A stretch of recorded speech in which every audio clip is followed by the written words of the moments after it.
Hello, my name is Harper West. I am a psychotherapist and the developer of self-acceptance psychology. And I'm here today because recently some people have made comments criticizing the fact that I am a co-author of a book that is entitled The Dangerous Case of Donald Trump. 27 psychiatrists and mental health professionals assess a president. And this book is due out in October or sooner.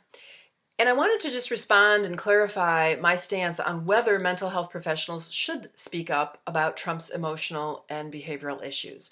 And I'll just get right to the punchline, which is my chapter obviously does speak up very clearly about this, and I'll talk more about that in this video. Some, however, believe that mental health professionals should not speak up about political figures or issues because they think it establishes a sort of bias that we will carry into our relationships with patients. Some have even said that we should be fearful of offending Trump supporters. Some believe we should follow the advisement of the American Psychiatric Association's Goldwater Rule, which is an ethical rule that they've established that says psychiatrists should not comment on mental illness because of public figures specifically, because it's based on something that happened in 1964 with presidential candidate Barry Goldwater. In contrast to that situation, today's media environment gives us a wealth of information, very public information about Donald Trump's behavior for decades, in fact. And many believe, based on this very obvious information, that we could diagnose Trump with one or more personality disorders. The current criteria in the Diagnostic and Statistical Manual, or DSM, for personality disorders lists many very observable behaviors, such as grandiose sense of self-importance, preoccupied with fantasies of unlimited success, power, brilliance, etc., requires excessive admiration, and lacks empathy, among others. These are very observable traits that we can see in someone like Donald Trump. We don't really need to have a one-on-one assessment to make an assessment of him. And so there are many who believe that the Goldwater Rule is outdated and we should dismiss that rule. Many also believe that we do not even need to diagnose Trump per se. Common sense and understanding of human behavior tells us that he is dangerously unstable. As psychologists, we're trained in assessment to understand that if it happens in the therapy room, it almost certainly happens outside the therapy room.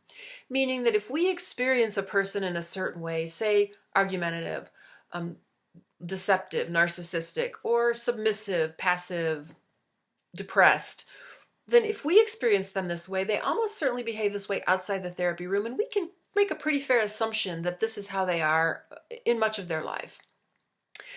I also do not believe in diagnosing Trump because I am among those who are campaigning against the disease model, quote unquote, disease model of mental disorders that is embodied in the DSM.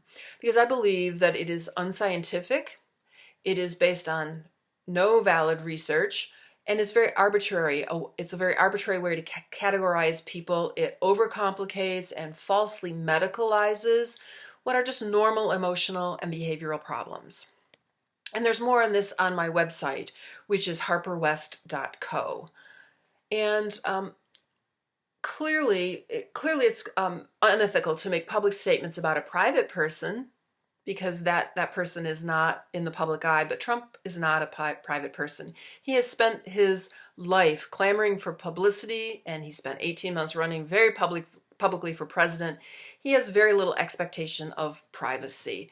In addition, his mental health is of the utmost importance, especially because he has exhibited very clear signs of volatility, temperamental behavior, impulsivity, erratic behavior, irrationality. He's unrepentantly deceptive, he's angry, hateful, etc., etc. We really need to assess this person and perhaps declare him unfit for the presidency. I believe as a psychologist we have a duty to warn others about Trump's behavior. This idea of duty to warn comes from a court case called Tarasoff versus Regents of the University of California, in which a patient threatened to harm another person in the therapy setting, and the mental health professional did very little about that, and the person ended up being murdered by the patient. And the ruling later decided that we as mental health professionals have a duty to warn and protect harm people who may come to harm, and even if it means violating the privacy and confidentiality rules and ethical rules that we're bound by. The book that I'm involved with came out of a group called Duty to Warn. And this group is actively speaking out about Trump and his very obvious mental and emotional and behavioral problems.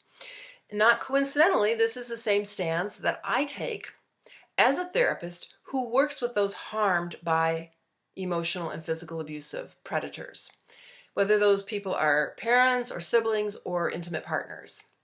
My chapter in the book is entitled In Relationship with an Abusive President, because I see parallels between Trump and these abusive personalities. When I talk to victims of abuse, the descriptions of their partners are consistent. These people are argumentative, they lie, they're jealous, controlling, they are lacking in accountability, have great difficulty admitting they're wrong and backing down in fights, sometimes getting to a point of rage and violence. They lack insight, and they're very impulsive and paranoid, and they lack empathy and remorse. These are all traits that are very similar to the people identified with personality disorders in the DSM and Trump. Because these behaviors are all very similar, because the cause is the same, a basic human emotion called shame. These people have very low self-worth, and this leads them to have a very hypersensitivity to shame. In other words, very poor shame tolerance. They've learned this almost certainly in childhood. They learn to manage shame in a very unhealthy way by lashing out at others, by sort of offloading or dumping their shame, blame shifting. And so I call these people other blamers.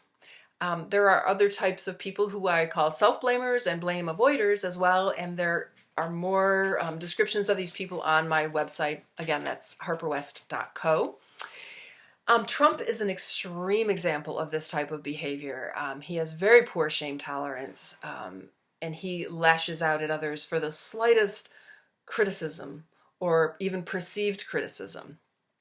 The core thing to watch for in other blamers is lack of accountability and fear of being criticized. They have a great difficulty hearing a fault, and they have a great difficulty admitting they have a fault. They cannot back down in arguments, very stubborn, and this definitely plays out with the domestic abusers who become violent in that cycle.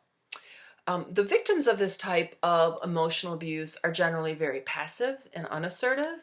Many have grown up in households that have an authoritarian, other-blaming type of parent. So they have a model of relationships as being very coercive, as lacking in compromise or reciprocity. And they may even believe that others do not listen or respect their needs. And then they have this sort of win-lose model of relationships, that the other blamer does all the winning and taking, and the passive victim does all the losing and the giving. With patients, I educate on the types of specific behavior of other blamers, that they can see these behaviors as a source of their feelings of inadequacy and shame.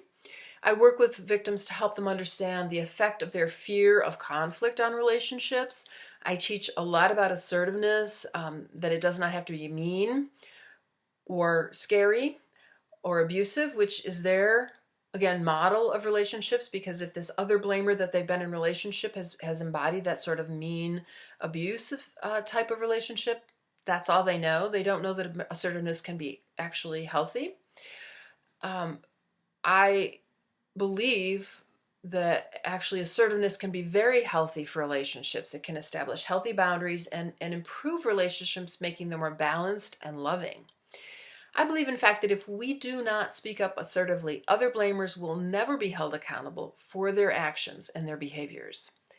Due to their very defensive refusal to hear their faults, other blamers rarely change. It's a sad truth.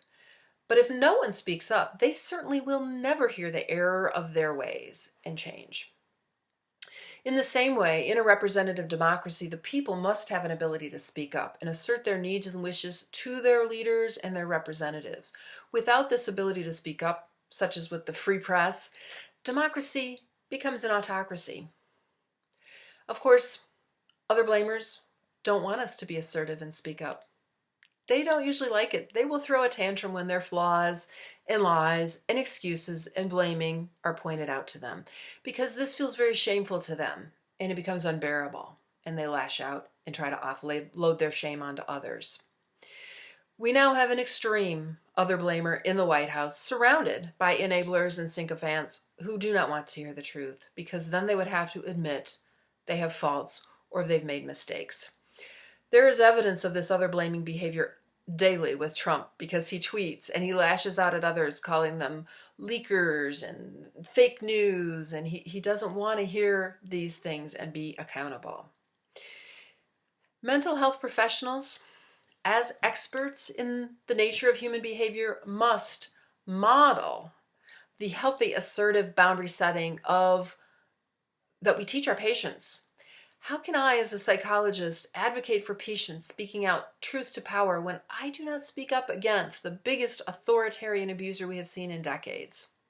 How can I push patients to be assertive and overcome their fear of conflict when I do not do so myself in the public arena?